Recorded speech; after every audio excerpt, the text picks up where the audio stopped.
Cool, wet conditions this spring have not only slowed planting, but created some agronomic challenges for farmers. Ag Day national reporter Michelle Rook is here with an update. Michelle. Clint, not only is the weather forcing some farmers in the northern Corn Belt to look at prevent plant this year, in parts of the Corn Belt, including the eastern states, there are others facing replant situations.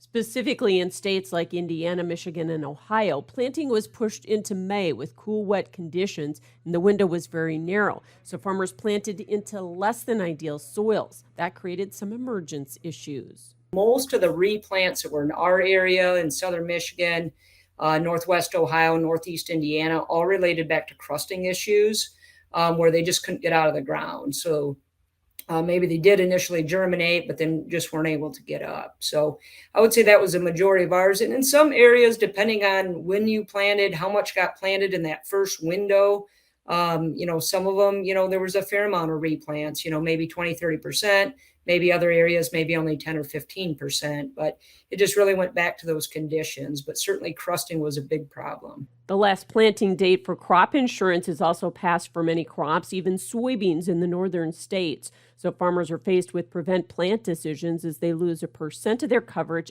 every day after those dates.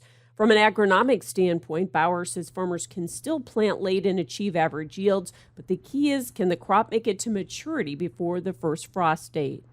That's got to be their priority, is looking at those maturity groups that are available to them, what they can get, and make sure they feel comfortable doing some of those calculations. We got really good, history. You look at the last 5 years of data on, okay, if I plant on June 10th or if I plant on June 15th, from that date, how many heat units do I need to get to the end, and see, okay, under a 5-year average, is that going to happen or is it not? Bauer says prevent plant decisions need to be based on each operation. For instance, for producers that need feed for livestock, that's going to trump yield considerations.